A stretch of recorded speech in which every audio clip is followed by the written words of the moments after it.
Chapter 3.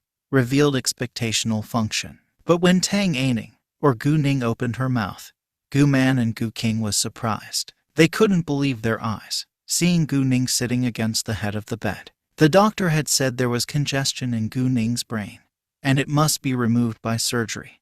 But now she woke up herself. Ning, Ning Ning, you're awake. Although being surprised, Gu Man reacted soon. She burst into tears immediately, striding ahead, wanting to hug Gu Ning, but was afraid to hurt her. Thus Gu Man stood there instead, not knowing where to put her hands. Ning Ning, you're awake. You're finally awake. Gu King rushed ahead as well. It was still unbearable for her, but she felt happy and excited. Mom, Aunt, I'm awake, Gu Ning said, holding Gu Man's hands in hers to comfort her. Right.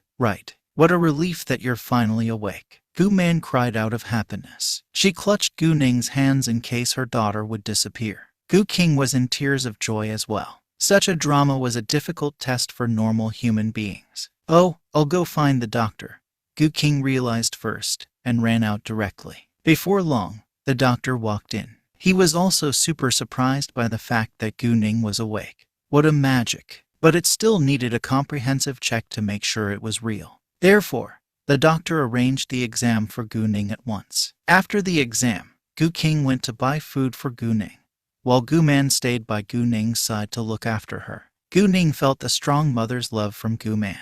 It was the first time that she had been taken good care of ever since her mother had been in vegetative state.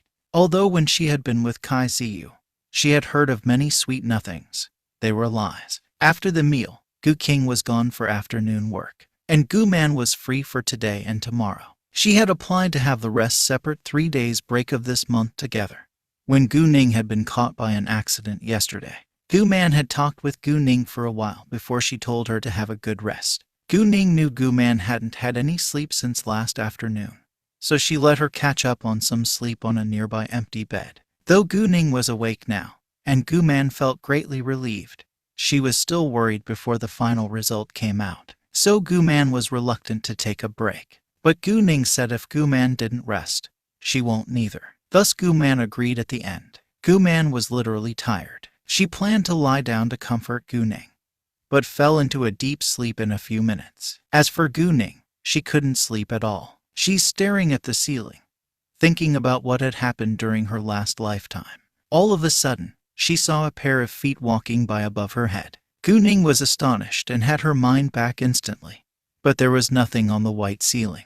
Why she had seen a pair of feet walking by above her head? Was it a hallucination? Gu Ning brought her eyes back from the ceiling. She rolled her body, focusing on the nearby bed where Gu Man was asleep. The woman had withered yellow skin with wrinkles all around her eyes and brow. Gu Man, who had been living a hard life, never bought herself any skincare products, fine food or expensive clothes, but she would try her best to give Gu Ning the best. Fortunately, Gu Ning was always a good child. Although she was self-abased and introverted, she won't compare with others because she knew her family couldn't afford. However, since Tang Aining was Gu Ning now, she wouldn't allow herself and Gu Man to stay poor and weak. Additionally, she was going to take revenge, and she must be powerful. She had ambition. Given that her enemy was the Tang family, she must be stronger than it. Although the Tang family was the third richest family in the capital, it was still a super rich family with billions of assets.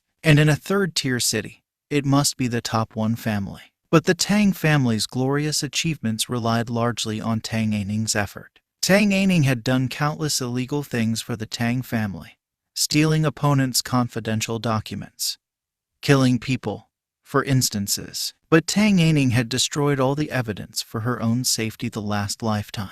It was impossible for her now to find and use those evidence to accuse the Tang family. Once again, Gu Ning was distracted. She saw a person walking by a short distance away. Gu Ning was astonished again, and had her mind back at once. But there is nobody walking by, but a white wall before her. Was she really having hallucination? No, in addition to a person who was walking by, she had also seen a familiar door with a number plate said 106. The room 106 was exactly the patient room that diagonally across hers. But how was she able to see the door? Without a reason, she believed it wasn't a hallucination, but the truth. Unconsciously, Gu Ning looked back at the wall. She focused on it. After a while, the wall before her eyes became transparent. She could see the door of patient room 106, the patients who were walking about, the nurses and the doctors. Suddenly, a bold idea appeared in Gu Ning's mind. Was this clairvoyance? Gu Ning was struck dumb by this thought. She had a deep breath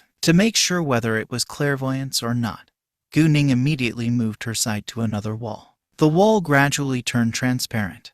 Then she saw what were in the room: the patient beds, the patients, and the equipment. Now she was sure that it was clairvoyance. But Gu Ning still felt unreal. She wanted more proofs, so she looked around afterwards. All of a sudden, Gu Ning felt a sharp pain from her eyes. Then she fell into unconsciousness. In the dream, Gu Ning dreamed herself was sinking after she had jumped into the sea, and the red light from the red jade on her chest. Then she heard a distant light voice. The aged voice said, "There's an ancient jade named the blood of the phoenix. It's made of the blood of a phoenix and the soul of the earth. It has magical power, which enables you to live forever or be reborn." Suddenly, she woke up from her dream in surprise. What had happened? While Gu Ning was confused, a piece of information dawned on her. After a while, Gu Ning finally figured it out. The blood of the phoenix was made of the blood of a phoenix. Because it was an ancient object, it had a magical power. She could be reborn exactly because of this jade.